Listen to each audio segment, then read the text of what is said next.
नमस्कार दोस्तों, study IQ में आप सभी का बहुत बहुत स्वागत है। मेरा नाम है डॉक्टर महिपाल सिंह राठौड़ और इस वीडियो में हम विश्व इतिहास के एक बहुत ही अनोखे और इंटरेस्टिंग एम्पायर के बारे में पढ़ेंगे जिसका नाम है ऑटोमन एम्पायर। आप में से कई लोगों ने इसके ऊपर वीडियो बनाने की रिक्वेस्ट करी थी और ये 2 पार्ट की सीरीज़ है क्योंकि लेक्चर बहुत बड़ा है। ऑटोमन एम्पायर अपने आप में 700 साल के आसपास है, मोर देन 600 ईयर्स। तो इसे 2 भागों में मैंने डिवाइड किया है। तो ये है part 1, Ottoman Empire, history of one of the greatest empire on earth. शुरुआत करने से पहले आप सभी को बता दूं कि स्टडी आईक्यू के पेन ड्राइव और टैबलेट कोर्सेज विभिन्न कॉम्पिटिटिव और प्रोफेशनल कोर्सेज के लिए उपलब्ध हैं। अगर आप हमारे कोर्सेज को अवेल करके घर बैठकर पढ़ाई करना चाहते हैं तो जल्द से जल्द हमारी वेबसाइट विजिट कीजिए या फिर इन नंबर्स पे कॉल कीजिए। आपको ज़्यादा डिटेल्स और जानकारी इन पे मिल जाएंगी। अगर आपको मेरे द्वारा बनाए गए लेक्चर्स के पीडीएफ चाहिए तो मेरे फेसबुक पेज को लाइक कर सकते हैं या फिर टेलीग्राम चैनल को भी सब्सक्राइब कर सकते हैं। दोनों जगह मैं पीडीएफ और अपडेट्स डाल देता हूँ। तो ऑटोमन एम्पायर का इतिहास इतना अनोखा क्यों है या फिर ऑटोमन एम्पायर की इंपॉर्टेंस क्या है, तो आप लोकेशन से समझिए। ज्योग्राफी सब कुछ है। हिस्ट्री पढ़ने से पहले आपको ज्योग्राफी की थोड़ी बहुत समझ होनी ज़रूरी है। ज्योग्राफी देखिए, ये ऑटोमन एम्पायर का मैप है उसके ग्रेटेस्ट एक्सटेंट पे, जब वो अपने सबसे बड़े स्केल पर था, बड़े लेवल पर था। 1683 17th सेंचुरी मैक्सिमम एक्सटेंट है ऑटोमन एम्पायर का। तो आप ध्यान देंगे कि ये 3 अलग अलग कॉन्टिनेंट्स में फैला हुआ है, अफ्रीका, एशिया और यूरोप। 3 कॉन्टिनेंट्स और कैपिटल है कॉन्स्टेंटिनोपल, या जिसे आज इस्तांबुल कहते हैं। तो इस्तांबुल जो है ये भी एक अनोखा शहर है। ये इंटरकॉन्टिनेंटल सिटी है, 2 कॉन्टिनेंट्स में फैला हुआ है। ये इसका कैपिटल है।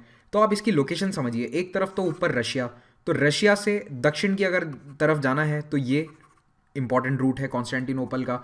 यूरोप से एशिया जाना है तो ये इंपॉर्टेंट रूट है। यूरोप से एशिया यहाँ होकर भी जाना है समुद्र के रास्ते से तो भी ये सुएज कैनाल वाला जो रूट है या फिर इजिप्ट का जो रूट है वो इंपॉर्टेंट है। इराक, सीरिया, इन सभी एरिया से होकर ही आप एशिया तक जा सकते हो। और एशिया यूरोप के बीच की इस ट्रेड एक्सिस पे, दुनिया की सबसे इंपॉर्टेंट ट्रेड एक्सिस के बीचों बीच बैठा था ऑटोमन एम्पायर। और एक तरह से आप देखिए कि मेडिटेरेनियन सी के काफ़ी बड़े हिस्से को घेर रखा है ऑटोमन्स ने।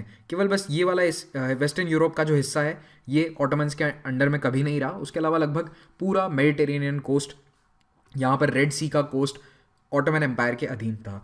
एक और कारण ये है ऑटोमन की इंपॉर्टेंस का कि ऑटोमन एम्पायर 600 से भी अधिक वर्षों तक अपना प्रभुत्व कायम रखने में सफल रहा था। दुनिया में बहुत कम एम्पायर्स हैं जो 500 साल तक स्टेबलाइज्ड तरीके से चल पाते हैं। तो ये एम्पायर 1300 के आसपास शुरू होता है, 1300, और 1922 में वर्ल्ड वॉर 1 के बाद ये खत्म हो जाता है। ऑटोमन एम्पायर खत्म हो जाता है, इट सीजेस टू एग्जिस्ट। तो आप देखिए 622 साल ये चला है, जिसमें लगभग 600 साल का जो इसका इतिहास है वो बहुत ही एक बड़े एम्पायर के रूप में अपने आप को इसने स्टेबलाइज किया। तो अलग अलग नेशनैलिटीज़ हैं, अलग अलग भाषाएं बोली जाती है। एम्पायर में कोई एक जैसे लोग नहीं रहते थे, अलग अलग एथनिसिटीज़ के लोग थे। तो इन सबको एकजुट रखना कोई आसान काम नहीं था और ऑटोमन रूलर्स इसे करने में सक्सेसफुल रहे बिकॉज उनका एडमिनिस्ट्रेटिव सिस्टम और मिलिट्री सिस्टम काफ़ी कोडिफाइड था। अब डिटेल्स में जाएं उससे पहले एक बार आपको मैं मैप दिखाना चाहता हूं। तो ये है एशिया। आप इस पूरे एरिया में जो आज की मॉडर्न बाउंड्रीज है एशिया की वो देख सकते हैं। और अगर हम भारत से चलते हैं पश्चिम की ओर तो ये है आज का मॉडर्न देश तुर्की या टर्की। और ये टर्की जो है ये कोर या एपिसेंटर था इस पूरे ऑटोमन एम्पायर का। तो ऑटोमन एम्पायर के अंदर भी जो बार बार जिक्र आएगा जिन एरियाज़ का वो मेनली ये वाले हैं।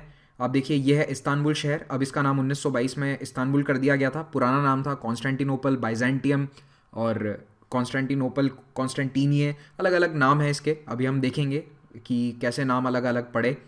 ये है ब्लैक सी उत्तर में। ब्लैक सी को सी ऑफ मारमारा से कौन सा स्ट्रेट कनेक्ट करता है आपको मुझे कमेंट्स में बताना है। बहुत ही फेमस है इस्तांबुल शहर, उसके किनारे स्थित है। और दूसरा एक और बताइए, सी ऑफ मारमारा को एजियन सी से कौन सा स्ट्रेट कनेक्ट करता है। दोनों स्ट्रेट्स के नाम आप कमेंट में बताइए। तो वैसे आप ये देख ही सकते हैं कि इस्तांबुल जो है ये 2 कॉन्टिनेंट्स के ऊपर है। यहाँ पे है यूरोप, यहाँ पे है एशिया, और इन दोनों कॉन्टिनेंट्स पे ये शहर स्थित है। तो ऑटोमन एम्पायर के अधीन कौन कौन से एरिया थे? South east Europe, western Asia, north Africa. 14 से अर्ली 20th सेंचुरी तक इसने राज किया। मल्टीनेशनल था, मल्टीलिंगुअल था, अलग अलग नेशनैलिटी, अलग अलग भाषा बोलने वाले लोग इसमें इस साम्राज्य के अधीन रहते थे। ईस्ट और वेस्ट यानी एशिया और यूरोप के बीच में जो मेन रास्ता था वो ऑटोमन एम्पायर होकर जाता था। इसीलिए इस जगह की बहुत इंपॉर्टेंस रही है हमेशा से। ऑटोमन एम्पायर की हिस्ट्री को हम ब्रीफली 5 पीरियड्स में बांट सकते हैं। तो पहला है राइज जब ऑटोमन एम्पायर एस्टैब्लिश होता है सन 1300 के आसपास, 1299 1300 दोनों डेट ठीक है। 1453 जब वो कॉन्स्टेंटिनोपल जीत लेते हैं। उसके बाद एक्सपांशन, बहुत ही तेज़ गति से एम्पायर बढ़ता है और 1566 में अपने चरम पर पहुंच जाता है। तो 1566 या 1683 तक ये जो 16th और 17th सेंचुरी का टाइम पीरियड है, यहाँ पे एम्पायर अपने पीक पर था और एक स्टैग्नेशन का काल था। स्टैग्नेशन यानी कि लगभग 250 साल तक एम्पायर में ना कमी आई ना बढ़ा, लगभग उसी स्टेट में, स्टिल स्टेट में बना रहा। स्टैग्नेशन जैसे कहते हैं ना, तालाब का पानी स्टैग्नेट करता है, एक ही जगह स्थिर रहता है, नदी की तरह नहीं होता। तो ये स्टैग्नेशन पीरियड है।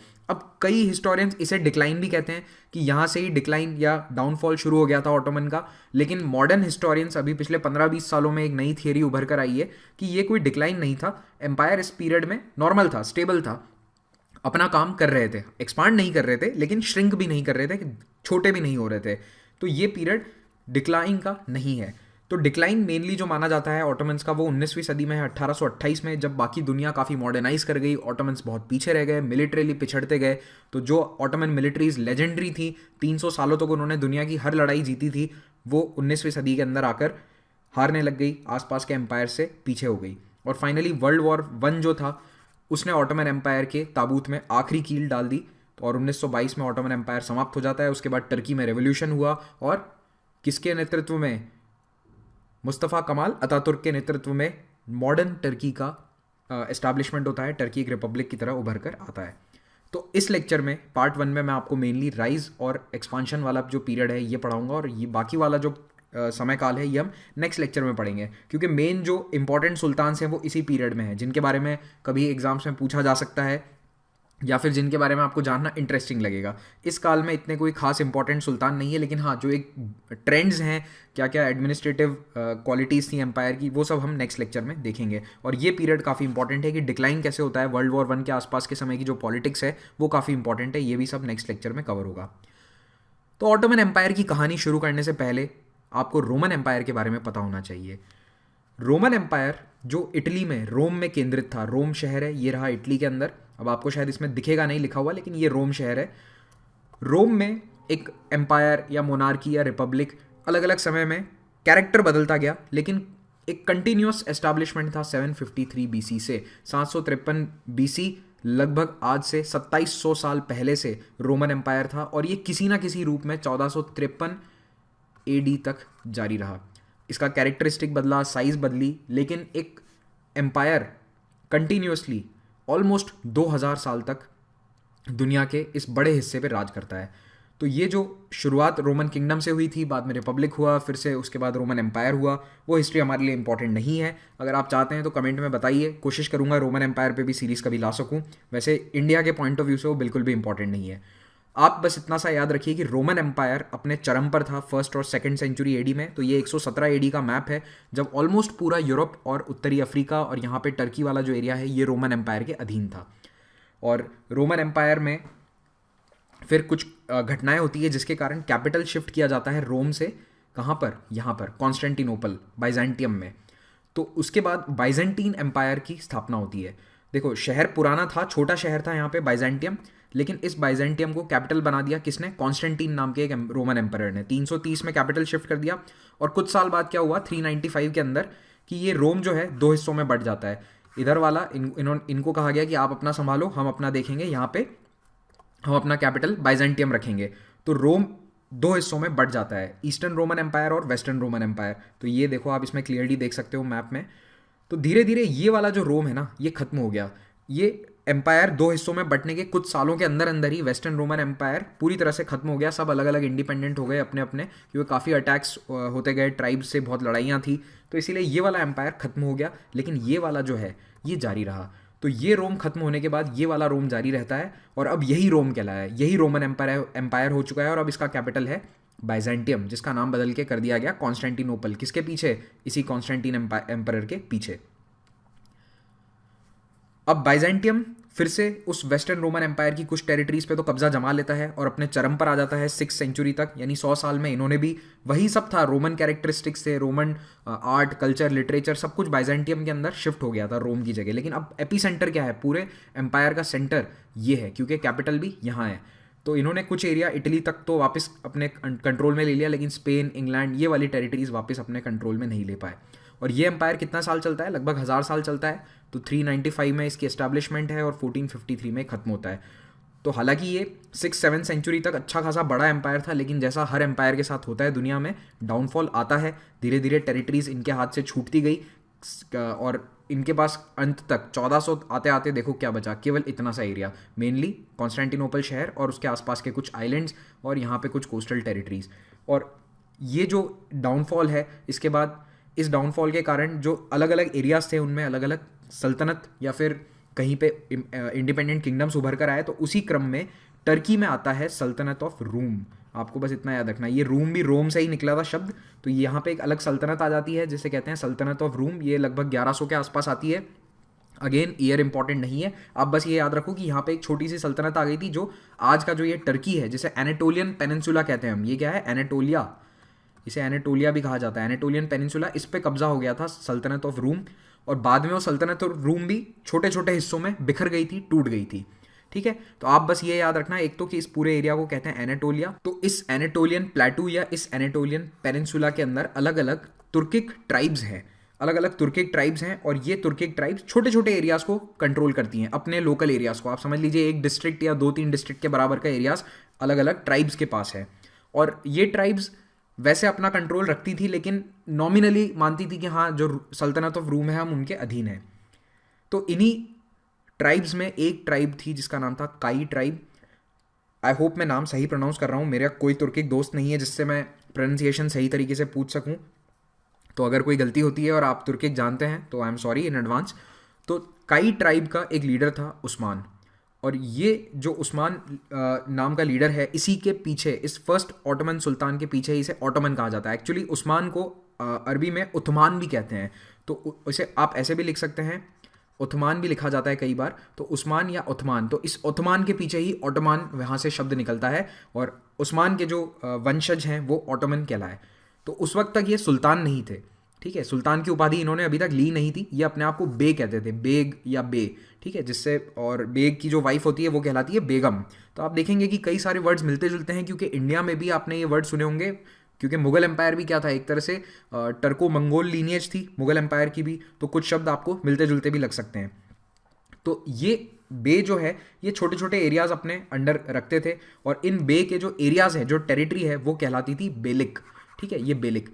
तो एक समय ऐसा था, 1200s की बात है, 1280s के आसपास आते आते बाइजेंटीन एम्पायर तो देखो सिमट कर बस इतना सा रह गया है, इस्तांबुल यहाँ कैपिटल है, और आसपास का एरिया ऑटोमन्स और अलग अलग जितने भी अहीज छोटे छोटे बेलिक्स हैं इनके पास है, ठीक है, तुर्किक बेलिक्स कहते हैं, या ये एक तरह से प्रोविंस समझ लो आप, स्टेट या राज्य समझ सकते हो, राज्य के बराबर एरियाज कंट्रोल कर रहे हैं। ऑटोमन्स भी इतने बड़े नहीं थे, ये मैप थोड़े बाद के समय का है, ऑटोमन्स के पास पहले बहुत छोटी सी टेरिटरी थी, ये मैप में आप देख सकते हैं इतनी सी टेरिटरी थी किसके पास, उस्मान के फादर के पास। लेकिन उस्मान ने अपने जीवन काल में ये पूरा एरिया जो आप लाइट रेड कलर में देख सकते हैं ये जीत लिया। और सोगुत नाम का एक बहुत इंपॉर्टेंट शहर है, सोजित, सॉरी इसे सोजित प्रोनाउंस किया जाता है, तो सोजित शहर को जीत कर इसे अपना कैपिटल बनाया। और कहते हैं कि उस्मान को एक सपना आया था कि मैं सो रहा हूँ और मेरे शरीर से एक पेड़ जो है निकलता है और उस पेड़ की शाखाएं पूरी दुनिया को अपने अंदर ले लेती हैं, लपेट लेती हैं। तो ये सपना जो है कहते हैं ये ऑटोमन एम्पायर के जो अगले सुल्तान हैं उन्होंने पूरा किया, और उस्मान का ये सपना था कि पूरी दुनिया पे हमारा राज हो। तो ये सोजित है, बस नाम याद रख लेना, फर्स्ट कैपिटल पूछा जा सकता है कभी, सोजित। यहाँ पे ऑटोमन हिस्ट्री आपके सिलेबस में है, अगर आप किसी कॉलेज के एग्जाम में, जहाँ पे आपसे ये पूछी जा सकती है। यूपीएससी के अंदर हिस्ट्री में नहीं है, बेसिक कुछ बातें आपको ऑटोमन्स के बारे में पता होनी चाहिए।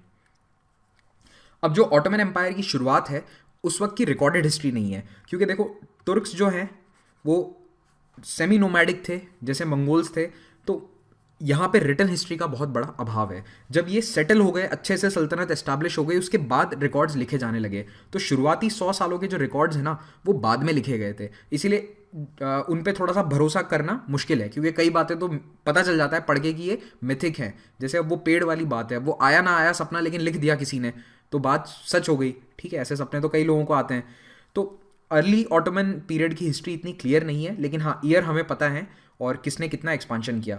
अब ऑटोमन सक्सीड क्यों हुए और बाकी सारे सक्सीड क्यों नहीं हुए, उसका एक बहुत बड़ा रीज़न है कि ऑटोमन्स दूसरी ट्राइब्स को अपने साथ लेकर चलते थे और उन्हें बदलने की कोशिश नहीं करते थे शुरुआत में। और ये अच्छे घुड़सवार तो थे ही, और इन्होंने एक शॉर्ट बो यूज़ किया, एक छोटा सा कमान यूज़ करते थे, तीर कमान होता है जो बो एंड एरो, तो काफ़ी छोटा बो होता था जो घोड़े पे बैठे बैठे चलाया जा सकता था।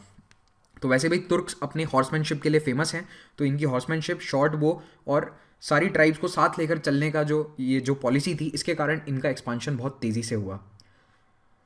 तो उस्मान का बेटा था ओरहान गाजी, नाम था ओरहान और टाइटल था गाजी। ठीक है, आप देखेंगे ऑटोमन सुल्तान्स को कई टाइटल्स दे दिए जाते हैं। तो 1324 में उस्मान की डेथ के बाद ओरहान सत्ता संभालता है, और ओरहान को ट्रू फाउंडर कहा जाता है इस डायनेस्टी का। ठीक है, ट्रू फाउंडर का क्या मतलब है? देखो, डायनेस्टी एस्टैब्लिश कर दी थी उस्मान ने, लेकिन इसे कंप्लीटली इंडिपेंडेंट ओरहान ने बनाया। इसके पहले जो सल्तनत ऑफ रूम थी, सिक्के उनके नाम के चलते थे, नॉमिनली उस्मान उनको ट्रिब्यूट पे करता था, लेकिन ओरहान ने कंप्लीटली अपने आप को इंडिपेंडेंट घोषित कर दिया और कहा कि अब मैं ही राजा हूँ। और ओरहान के टाइम पे एक बहुत बड़ा बेनिफिट ओरहान को मिला, बाइजेंटीन एम्पायर और कमज़ोर होता गया। बाइजेंटीन में एक वॉर ऑफ सक्सेशन छिड़ा हुआ था, आपस में ही भाइयों में लड़ाई चल रही थी कि कौन अगला राजा बनेगा, और इस लड़ाई का फ़ायदा ओरहान ने बहुत उठाया। एक्चुअली जो लड़ाई लड़ रहे थे उनमें से एक ने ओरहान से मदद मांगी, क्योंकि बिल्कुल पड़ोसी थे। आपने इस मैप में देखा ही था पिछले वाले में कि बिल्कुल ही पड़ोसी हैं ऑटोमन्स और बाइजेंटीन। तो ऑटोमन से मदद मांगी बाइजेंटीन एम्पायर में एक फैक्शन ने, और यहाँ तक कि जॉन द सिक्स्थ नाम था उस राजा का, उसने अपनी बेटी की भी शादी करा दी ओरहान से। तो आप देख रहे हो यहाँ पे मैट्रिमोनियल अलायंसेस भी एस्टैब्लिश हो रही हैं, और ये आगे हमेशा करा ऑटोमन्स ने। आगे देखोगे आगे आप हम जैसे जैसे इतिहास में जाते हैं तो हम देखते हैं कि हंगेरियन, सर्बियन, जितने भी किंगडम्स हैं यूरोप में, सभी किंगडम्स में हराने के बाद, डिफीट के बाद, या अलायंस बढ़ाने के लिए शादियां भी करी थी ऑटोमन सुल्तान्स ने। तो जॉन द सिक्स्थ ने अपनी बेटी की शादी ओरहान से करा दी, और इस लड़ाई में बहुत ज़्यादा फ़ायदा होता है ऑटोमन्स को, क्योंकि उन्होंने इंटरनली अब देख लिया है कि बाइजेंटीन एम्पायर कमज़ोर है, आपस में लड़ रहा है, और बुरसा शहर कैप्चर करके कैपिटल बना दिया इसे ओरहान ने। ये एक बहुत ही बड़ी जीत थी ओरहान की, क्योंकि बुरसा स्ट्रैटेजिकली बहुत इंपॉर्टेंट शहर था। और दूसरी बहुत बड़ी जीत थी नाइसिया की। नाइसिया पूरे एम्पायर में दूसरा सबसे बड़ा शहर था, कॉन्स्टेंटिनोपल के बाद दूसरा सबसे बड़ा शहर था नाइसिया बाइजेंटीन एम्पायर का, और इसे जीतना भी एक बहुत बड़ा फैक्टर था ओरहान के फेमस होने में, क्योंकि यहाँ 3 साल लगातार सीज चली थी। 3 साल शहर को घेरने के बाद नाइसिया ने समर्पण कर दिया। तो ये टेरिटरी थी किसकी? उस्मान की। और ये जो लाइट कलर में टेरिटरी है, ये ओरहान की डेथ के समय है, यानी ओरहान ने अपने समय में इतना एरिया कर दिया। आप देखिए लगभग ट्रिपल कर दिया एरिया को। और उसमें भी इंपॉर्टेंट क्या है? बरसा शहर जीतना। तो बरसा जो है ये शहर कैपिटल बन गया है, सोजित से चेंज होकर बुरसा हो चुका है। और दूसरी चीज़ आप ध्यान दीजिए, अब ये इंटरकॉन्टिनेंटल एम्पायर हो चुका है। किसके समय से? ओरहान के समय से, क्योंकि यहाँ पे कॉन्टिनेंट को क्रॉस करके यूरोप का भी कुछ एरिया इन्होंने अपने कब्जे में ले लिया। ठीक है, लेकिन अभी भी कॉन्स्टेंटिनोपल बाकी है, बाइजेंटीन एम्पायर अभी भी बाकी है। अब आते हैं मुराद द फर्स्ट पे। तो 1362 में मुराद, जो कि ओरहान का बेटा है, वो गद्दी संभालता है, और ओरहान ने मोस्ट ऑफ द बॉल्कन्स को अपने रूल में ले लिया। बॉल्कन कौन सा एरिया है? बॉल्कन पेनिनसुला यूरोप के अंदर है। तो बॉल्कन्स के अंदर सर्बिया, बल्गेरिया, इन सभी एम्पायर्स के खिलाफ जंग छिड़ी, और in fact Byzantine Empire John the fifth को भी मजबूर कर दिया कि वो ट्रिब्यूट पे करे ऑटोमन्स को, यानी पैसा दे ऑटोमन्स को, वरना आप पे हमला कर देंगे। और मुराद ने पहली बार टाइटल सुल्तान का इस्तेमाल किया, यानी अभी तक तो वो बे का टाइटल इस्तेमाल कर रहे थे, लेकिन मुराद को लगा कि नहीं, अब हमारे पास इतना बड़ा एरिया है कि हम एक गवर्नर की तरह नहीं है या फिर एक राज्य की तरह नहीं है, अब हम एक देश की तरह हैं, तो हमें टाइटल इस्तेमाल करना चाहिए सुल्तान। और मुराद के समय की एक और ख़ास बात है, जैनिसरीज़ की स्थापना करी गई और एक देविसिरमी सिस्टम शुरू किया गया। तो अभी बताता हूँ आपको ये क्या होते हैं। पहले आप मैप देख लो। मैप मैं बार बार बता रहा हूँ ताकि आपको आइडिया लगे कि ये एम्पायर कितनी तेज़ी से बढ़ रहा है। तो ये वाला एरिया जो डार्क रेड है, ये किसके समय था? ये मुराद के आने के समय था, जब मुराद ने गद्दी संभाली। और जब मुराद का रूल ख़त्म होता है तब तक ये लाइट पिंक वाला एरिया पूरा इनके कब्ज़े में था। और ये जो सर्बिया का किंगडम है और बल्गेरिया का किंगडम है, ये भी इनके अधीन आ गए थे। डायरेक्ट कंट्रोल नहीं था, लेकिन बल्गेरिया और सर्बिया ऑटोमन्स को पैसे दिया करते थे, ट्रिब्यूट दिया करते थे, हर साल पैसा भेजा जाता था, और बाइजेंटीन एम्पायर को भी फोर्स कर दिया था पैसा देने के लिए। अब आप देखो जैनिसरीज़ क्या है। जैनिसरीज़ एक बहुत ही एलीट कोर थी आर्मी की, जो मेनली राजा के, ऑटोमन सुल्तान के पर्सनल गार्ड हुआ करते थे। और ये एक बहुत ही खास कोर थी, क्योंकि इसकी स्थापना इसलिए करी गई थी ताकि अटमोस्ट लॉयल्टी रहे। कभी अगर फ्यूचर में आर्मी में बगावत होती है तो जैनिसरी कभी बगावत ना करें, तो इसे किंग्स गार्ड की तरह बनाया गया था। और ख़ास बात ये थी कि ये जो जैनिसरीज हैं ये सोल्जर्स बचपन में ही 8 से 18 की उम्र के बीच में 12-13 साल के लड़कों को लाया जाता था और आर्मी ट्रेनिंग दी जाती थी। और ये लड़के कहाँ से आते थे? ये होते थे क्रिश्चियंस। तो देखिए, ज़्यादातर जो एरिया अब ऑटोमन्स कैप्चर कर रहे थे ये पूरा क्रिश्चियनिटी वाला एरिया था, यहाँ पे ज़्यादातर क्रिश्चियन पॉपुलेशन थी। तो ऑटोमन्स में अब ये कहा जाता है या तो मुराद या ओरहान दोनों में से किसी एक ने जानिसरी सिस्टम शुरू किया था। तो इन्होंने क्या सिस्टम किया कि अपने खुद के ट्राइब्स के जो लोग हैं वो तो आर्मी में है ही, लेकिन उन्हें एलीट कोर में नहीं लिया जाए। यहाँ से बच्चों को किडनैप किया जाता था। हर गांव में जाकर क्रिश्चियन परिवारों का जो सबसे बड़ा बेटा होता था, एक बेटा उनसे ले लिया जाता था। जिस घर में भी 2 बेटे हैं, एक बेटा जैनिसरीज की तरह उठा के किडनैप करके ले जाएंगे। अगर आप प्रेम से दे दो तो ठीक है, नहीं तो उसे किडनैप कर लिया जाता था। हर 2-3 साल में आर्मी जाती थी और बच्चों को उठा लाती थी। छोटे बच्चे होते थे, ये 8 से 16 साल की उम्र के बीच में। इन्हें लाकर सबसे पहले इस एरिया में रखा जाता था, ये जो टर्की वाला एरिया है, ताकि उन्हें तुर्की भाषा आए, तुर्की कल्चर समझें, क्योंकि ओरिजिनली तो एम्पायर यहीं से निकला है ना, कोर तो यही है, तो कल्चर ट्रेडिशन वो तो सब यहीं का होगा। तो वो पूरा समझाया जाता था, आर्मी ट्रेनिंग दी जाती थी और इन्हें शादी करने से मनाही थी, तो ये शादी भी नहीं कर सकते थे। तो जैनिसरीज जो हैं धीरे धीरे एक एलीट कोर की तरह डेवलप होते हैं। ये स्लेव भी नहीं थे, कई लोग इन्हें रॉन्गली स्लेव कहते हैं, लेकिन ये स्लेव नहीं थे। स्लेव को कोई तनख्वाह नहीं मिलती है, इन्हें तनख्वाह मिलती थी, प्रॉपर मिलिट्री इनको पगार मिलती थी, पेंशन मिलती थी। और तो और जैनिसरीज आर्मी करियर के बाद में एडमिनिस्ट्रेशन में भी ले लिए जाते थे। अगर आपको अच्छा 10-20 साल का आर्मी एक्सपीरियंस है तो आपको एडमिनिस्ट्रेशन में भी जगह दी जाएगी। और मेरिटोक्रेसी थी कि अगर आप उसमें अच्छा परफॉर्म करते हो तो आप बहुत ऊपर तक पहुंच सकते हो, आप हाईएस्ट एडमिनिस्ट्रेटिव लेवल्स तक पहुंच सकते हो। तो एक तरह से ये कंबाइंड आर्मी और आईएएस सर्विस दोनों मिलाकर एक साथ बना दी गई हो, इस तरह का सिस्टम था। ओरिजिनली थी तो मिलिट्री सर्विस, लेकिन बाद में मिलिट्री करियर के बाद में एडमिनिस्ट्रेशन में भी ये जा सकते थे। तो जैनिसरीज, हालांकि आपको लग रहा होगा कि बच्चों को किडनैप किया जा रहा है, लेकिन बाद में ये बहुत ही अट्रैक्टिव करियर बन गया था, क्योंकि जैनिसरी बनना अपने आप में एक सोशल मोबिलिटी का सिंबल है। अगर आप जैनिसरी कोर में शामिल हो जाते हो तो ऑटोमेटिकली आपका समाज में दर्जा काफ़ी ऊपर बढ़ जाएगा। आप एक जैनिसरी हो तो आप एक एलीट मिलिट्री ऑफिसर हो।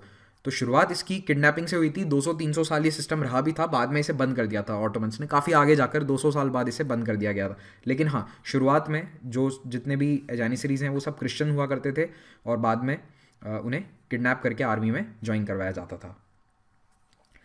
अब आते हैं हम अगले सुल्तान पे। इसका नाम है बायजीद, बायजीद द फर्स्ट। और निक नेम देखो कितना ज़बरदस्त है, यिल्डिरिम। यिल्डिरिम का मतलब होता है थंडर बोल्ट, बिजली कड़कती है ना, थंडर बोल्ट होता है जब। तो नाम हो, निकनेम हो तो ऐसा हो वरना ना हो, यिल्डिरिम बायजीद। यिल्डिरिम क्यों कहते हैं? क्योंकि ये जब अपनी आर्मीज लीड करते थे और इन्होंने इतनी लड़ाइयाँ जीती कि इन्हें यिल्डिरिम कहा गया, कि ये थंडर बोल्ट की तरह दुश्मनों पे टूट पड़ते हैं। तो यिल्डिरिम की सबसे बड़ी जीत थी वो थी निकोपोलिस में, जो आज बल्गारिया में है। यहाँ पे क्रूसेडर्स को हराया था। एक क्रूसेड आया था, यूरोप की आर्मीज इकट्ठा हुई, उन्हें लगा कि हाँ ऑटोमन एम्पायर काफ़ी बड़ा थ्रेट बन सकता है, तो उन्होंने इकट्ठा होकर ऑटोमन्स के खिलाफ आर्मी भेजी, लेकिन यहाँ पे वो हार गए। यिल्डिरिम ने कॉन्स्टेंटिनोपल पे हमला करने की कोशिश करी, कुछ साल उसे सीज भी किया, लेकिन कॉन्स्टेंटिनोपल की दीवारें बहुत मजबूत हैं, बहुत मजबूत थी, तो वो इस अटैक को आराम से रिपेल कर गए। कुछ सालों तक सीज रही, अल्टीमेटली सीज हटा दी गई। लेकिन यिल्डिरिम की सबसे बड़ी हार जो थी कैरियर की, वो थी तैमूर लेम द्वारा। जी हाँ, ये वही तैमूर लेम है जिसने 1398 में दिल्ली पे भी हमला किया था। तो तैमूर का एम्पायर समरकंद, बुखारा, जो सेंट्रल एशिया वाला रीजन है, वहाँ पे कॉन्सेंट्रेटेड था, लेकिन बहुत बड़ा एम्पायर बना दिया था तैमूर ने भी। तो तैमूर ने अटैक किया ऑटोमन्स पे, और ये बहुत ही बड़ा सेटबैक था। 100 सालों में लगातार जो ऑटोमन्स जीतते आ रहे थे, 1299 से लगातार जीत रहे थे, पहली बार एक बड़ी हार मिलती है उन्हें तैमूर से। तो तैमूर ने 1402 में बैटल ऑफ अंकारा, अंकारा जो आज टर्की का कैपिटल है वही अंकारा, तो बैटल ऑफ अंकारा में यिल्डिरिम बायजीद को हराया और कैदी भी बना लिया। और 2 साल ये तैमूर के दरबार में कैदी बन के रहा यिल्डिरिम बायजीद, और वहाँ पे उसकी डेथ हो जाती है। और बायजीद की डेथ के बाद, या फिर इस बैटल ऑफ अंकारा के बाद, बायजीद के जो 4 बेटे थे उनमें आपस में घमासान छिड़ गया, एक सिविल वॉर छिड़ जाता है कि कौन अगला राजा बनेगा। पापा तो उधर जेल में बैठे हैं और पीछे चारों बेटे आपस में लड़ने लग गए। तो ये 11 साल का जो पीरियड है, ये बहुत ही ऑटोमन एम्पायर के लिए उथल पुथल वाला पीरियड है। कभी 2 साल कोई राजा रह रहा है, कभी 3 साल कोई राजा रह रहा है, सुल्तान बदलते गए। और अल्टीमेटली महमद द फर्स्ट इसमें इस लड़ाई में जीत कर बाहर आता है, मतलब बाकी तीनों भाई मर गए, महमद द फर्स्ट जीत कर आता है। लेकिन इस समय ऑटोमन एम्पायर को काफ़ी नुकसान हुआ। इस 11 साल के पीरियड में कई टेरिटरीज इनके हाथ से चली गई, लेकिन महमद ने सुल्तान बनने के बाद फिर से उन टेरिटरीज को अपने कब्जे में ले लिया। तो महमद का रूल जो है वो इतना इंपॉर्टेंट नहीं है। अब हम सीधा आएंगे अगले 40 साल आगे बढ़ जाओ। 40 साल तक कोई मेजर एक्सपांशन नहीं होता है। 1411 के बाद एम्पायर मेनली कंसोलिडेट किया जा रहा था। आते हैं हम 1451 में। तो ये 1451 के अंदर ऑटोमन एम्पायर है। एनाटोलिया यानी कि एनाटोलियन प्लेटो का पश्चिमी हिस्सा पूरा इनके पास है, उत्तरी हिस्सा इनके पास है। यहाँ पे रोमानिया बल्गारिया वाला एरिया और जो ग्रीस का काफ़ी एरिया इनके पास है।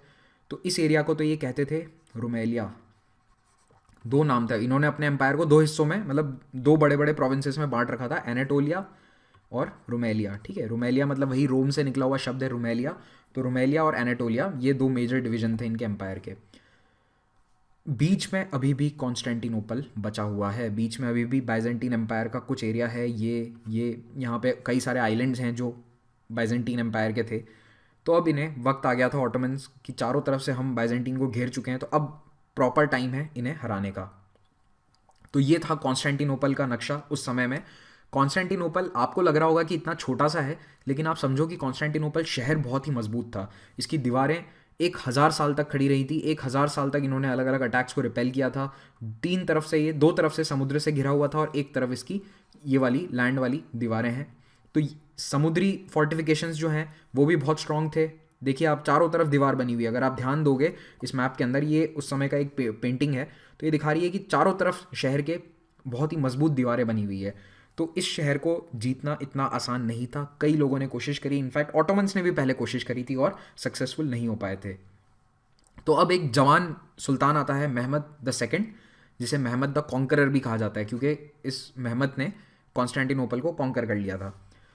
तो 20 साल के महमद ने गद्दी संभालते ही पहला सपना यही देखा कि मुझे कॉन्स्टेंटिनोपल जीतना है। दिन रात वो उसी में लगा रहा और 1 साल तक तैयारी करने के बाद कॉन्स्टेंटिनोपल पे हमला किया गया 1453 में, और 21 साल की उम्र में महमद ने कॉन्स्टेंटिनोपल को जीत लिया।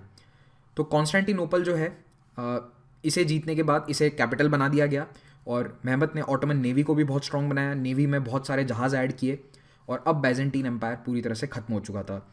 लेकिन महमद ने ये ट्राई किया कि जो बाइजेंटीन, जो पुराने रोम की सत्ता थी, उसी तरह का साम्राज्य हम भी बनाएं, उसी महान लेवल पर, उसी स्केल पर।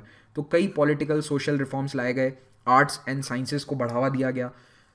रोम, एंशिएंट रोम के अंदर आर्ट, लिटरेचर, इन सब पे बहुत ध्यान दिया जाता था। और बाइजेंटीन जो है, कॉन्स्टेंटिनोपल जो है, वो खुद अपने आप में एक बहुत बड़ा लिटरेरी सेंटर था, कल्चरल सेंटर था। तो कोशिश ये करी गई कि वो सारा नॉलेज जो है वो ट्रांसलेट कर दिया जाए या फिर उसे संभाल कर रखा जाए। तो इस मामले में ऑटोमन सक्सेसफुल थे काफ़ी हद तक। उन्होंने उस नॉलेज को संभाल के रखा। बाद में वही नॉलेज जो है, उसी नॉलेज ने रेनेसां की शुरुआत करी, क्योंकि रोम में तो वो सारी नॉलेज जा चुकी थी, वहाँ पे किसी ने उसे प्रिजर्व करने की कोशिश नहीं करी थी। इटली में यहाँ पे जो उन्होंने बचा लिया पुराने समय का रोमन आर्किटेक्चर या रोमन लिटरेचर का, उसी से आगे रेनेसां इंस्पायर होता है।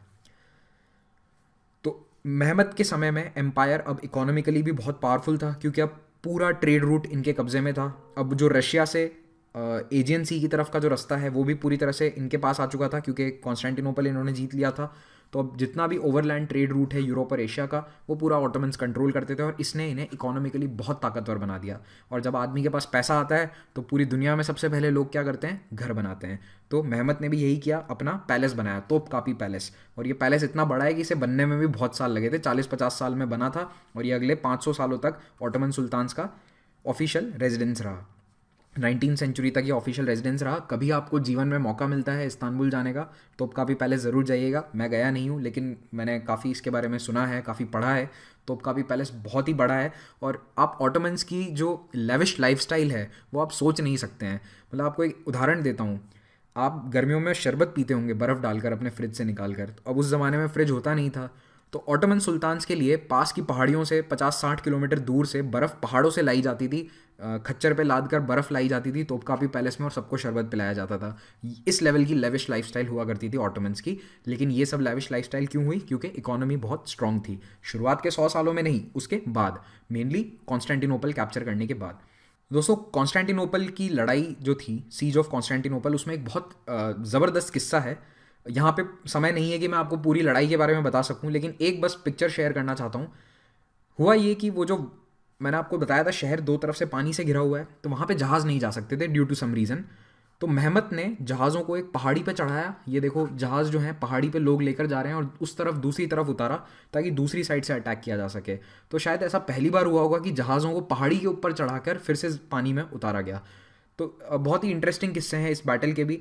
आप चाहें तो इस पर एक अलग से वीडियो बनाया जा सकता है, कमेंट में ज़रूर बताइएगा अगर आपको इस लड़ाई के बारे में जानना है, 1453 सीज ऑफ कॉन्स्टेंटिनोपल के बारे में। कॉन्स्टेंटिनोपल की बात उठी है तो हाया सोफिया के बारे में भी बात करना ज़रूरी है। हाया सोफिया, जिसे तुर्की में हाया सोफिया कहते हैं, इंग्लिश में हेजिया सोफिया भी कहते हैं, ये इसकी स्पेलिंग है, हेजिया सोफिया। तो हेजिया सोफिया एक बहुत ही इंपॉर्टेंट चर्च था, पहले ये चर्च था। ऑटोमन्स ने कॉन्स्टेंटिनोपल जीता, उसके बाद इन्होंने इसे कन्वर्ट कर दिया मस्जिद में। और जब इटली 1922 में एक रिपब्लिक की तरह इस्टाब्लिश हुआ तो मुस्तफ़ा कमाल अतातुर्क ने इसे मस्जिद से कन्वर्ट कर दिया म्यूज़ियम में। तो आज भी ये बिल्डिंग एग्जिस्ट करती है, लगभग 1500 साल पुरानी बिल्डिंग है, और इसका डोम काफ़ी बड़ा है, बहुत ही सुंदर बिल्डिंग है।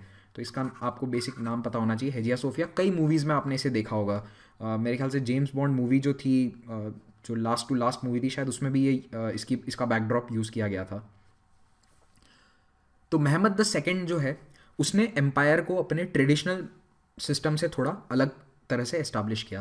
पहले एम्पायर गाजी की तरह, गाजी मेंटालिटी थी, गाजी मेंटालिटी यानी इस्लाम का जो एक्सपांशन वाला जो मोड है, उस मेंटालिटी में एम्पायर चल रहा था। लेकिन अब सेंट्रलाइज्ड ब्यूरोक्रेसी को ज़्यादा तरजीह दी गई, गवर्नेंस को तरजीह दी गई, इकोनॉमी को ज़्यादा स्ट्रेस दिया गया, और जो जैनिसरी सिस्टम है वो अब पूरी तरह से एस्टाब्लिश हो चुका था। तो जैनिसरीज को जो है ब्यूरोक्रेसी में बहुत बड़े लेवल पर लाया गया। तो महमद ने एम्पायर को काफ़ी चेंज किया, एम्पायर का नेचर काफ़ी चेंज किया। इटालियन आर्टिस्ट्स को इकट्ठा किया, ह्यूमनिस्ट, ग्रीक स्कॉलर्स, इन सबको अपने दरबार में जगह दी। और जो ऑर्थोडॉक्स चर्च है, ईस्टर्न चर्च जिसे आज हम कहते हैं क्रिश्चियनिटी के अंदर, उस ईस्टर्न और ऑर्थोडॉक्स चर्च को भी काम करने दिया। यानी ऐसा नहीं है कि सारे क्रिश्चियंस को कन्वर्ट कर दिया, सारे क्रिश्चियंस को इस्लाम में कन्वर्ट नहीं किया गया। ये पॉलिसी भी अब चेंज हो गई थी। तो चर्च को अपनी जगह रहने दिया गया और चर्च को अपना खुद का कंट्रोल अपने पास रखने दिया। तो ये 1451 में जब महमद सुल्तान बना था, उससे उस समय की ये पिक्चर है, उस समय का मैप है, आप देखिए।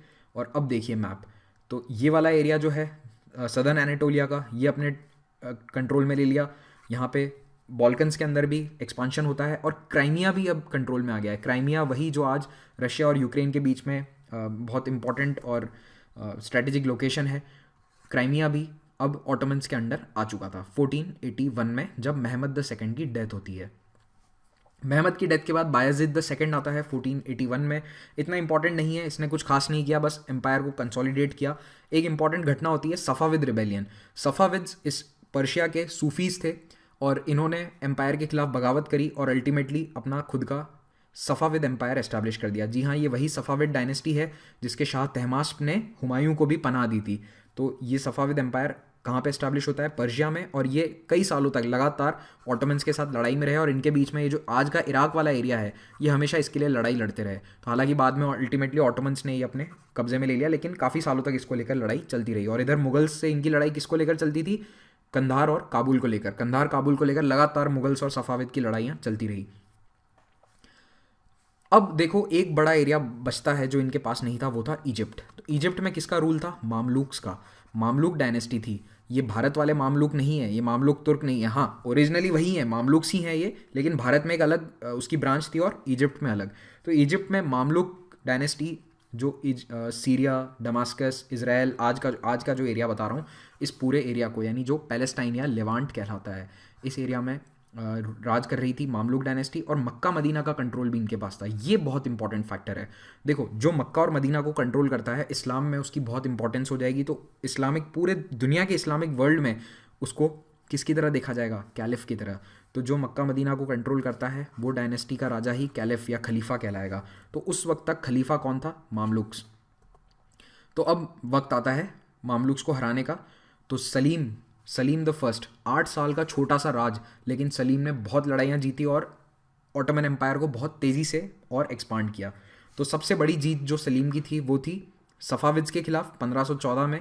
अगर कोई नाम याद रखना चाहता है तो लिख ले, बैटल ऑफ चाल्डिरान, ये नाम है लड़ाई का। 1514 में सफ़ाविद्स को हराया गया। फिर इजिप्ट को हराया।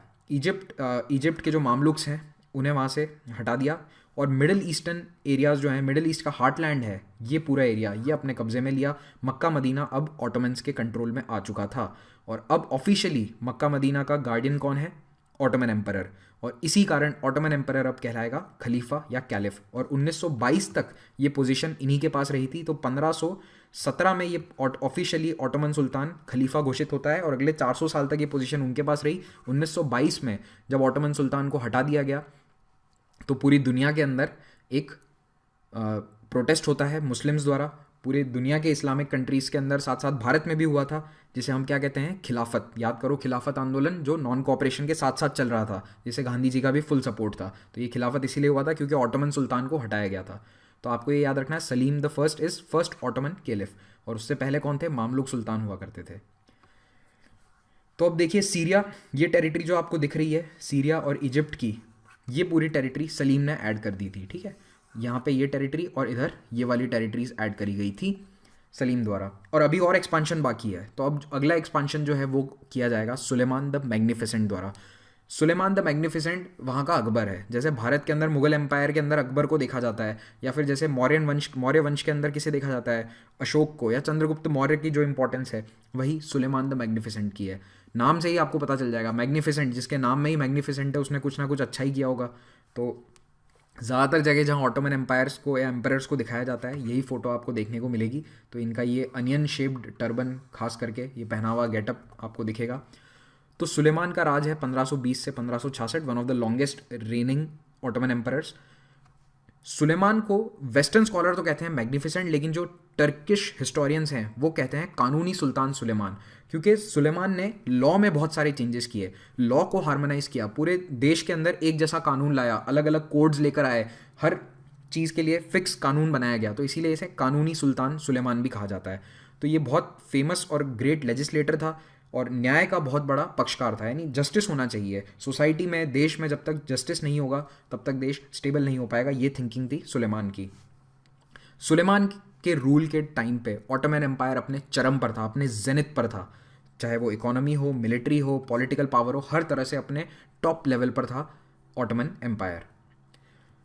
तो सुलेमान की डेथ जब होती है तब ऑटोमन एम्पायर इतना बड़ा हो चुका है। तो पहले आपने देखा था एरिया केवल यहाँ तक थे, लेकिन सुलेमान ने इसे अफ्रीका के ये जो एरिट्रियन कोस्ट है यहाँ तक एक्सपांड किया, यहाँ दक्षिण में और एक्सपांशन हुआ, बगदाद और आज का जो कुवैत वाला एरिया है यहाँ तक एक्सपांशन हो चुका है, उधर सेंट्रल यूरोप के अंदर एक्सपांशन है, अल्जीरिया तक एक्सपांशन है। आप देखो टेरिटरी वाइज ये एरिया कितना दूर है, लेकिन इसे कंट्रोल कर लिया गया। तो अब 3 कॉन्टिनेंट में ये पूरा एम्पायर फैला हुआ है, अफ्रीका, यूरोप और एशिया, और ये अपने मैक्सिमम एक्सटेंट पर है एम्पायर, और लगभग 1683 तक मैक्सिमम ही रहा था।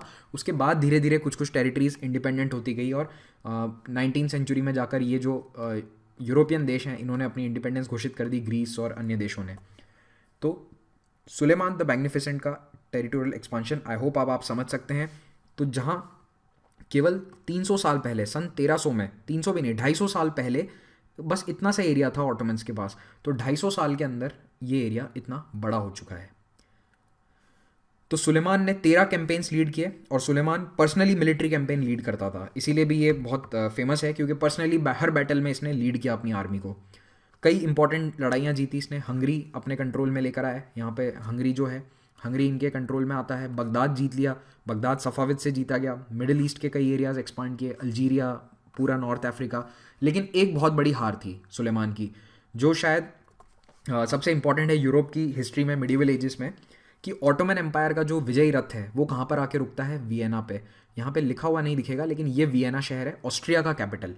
तो अगर आप यूरोप का मैप देखते हो तो ये आधे यूरोप तक ऑटोमन्स आ चुके थे, लेकिन वियना में जाके इन्हें फाइनली हार देखनी पड़ी। 2 बार इन्होंने कोशिश करी वियना को जीतने की, लेकिन वियना जीत नहीं पाए। ठीक है, ऑस्ट्रियंस ने इन्हें धकेल दिया 1529 और 1532।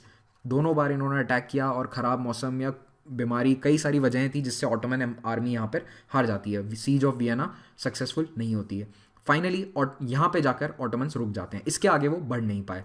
लेकिन उसके अलावा बल्गारिया, रोमानिया, ये सारा एरिया इनके कंट्रोल में आ चुका था। फिर सुलेमान ने भी मेहमद की तरह ही ऑटोमन नेवल फ्लीट को बहुत पावरफुल बनाया और अब ऑटोमन नेवल फ्लीट ना केवल मेडिटेरेनियन बल्कि रेड सी और यहाँ पे इंडियन ओशन के अंदर भी बहुत पावरफुल थी। इनफैक्ट सुलेमान के समय ऑटोमन नेवी गुजरात में पोर्चुगीज से लड़ाई लड़ रही थी, सीज ऑफ दीव हुई थी 1531 के अंदर, दीव जीतने की कोशिश करी थी पोर्चुगीज को हराकर।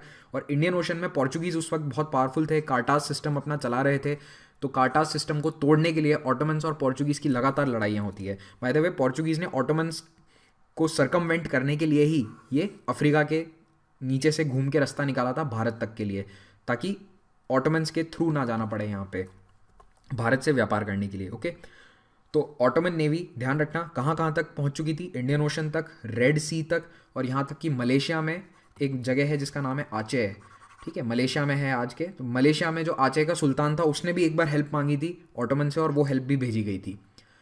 तो ऑटोमन फ्लीट मेडिटेरेनियन, रेड सी, पर्शियन गल्फ सभी जगह डोमिनेटिंग थी इस वक्त। ये 1530-40 के आसपास की बात है। और कई नेवल कैंपेन्स लाए गए पोर्चुगीज़ के खिलाफ, लेकिन अल्टीमेटली पोर्चुगीज़ इसमें अपना एम्पायर बचाने में कामयाब रहे। उन्होंने अपना जो इंडियन ओशन का जो पूरा ऑटोनॉमी थी उसे बचा लिया, अपना जो दबदबा था इंडियन ओशन पे वो बचाए रखा। ऑटोमन्स उन्हें खदेड़ नहीं पाए इंडियन ओशन से और पर्शियन गल्फ के आसपास वाले एरिया से।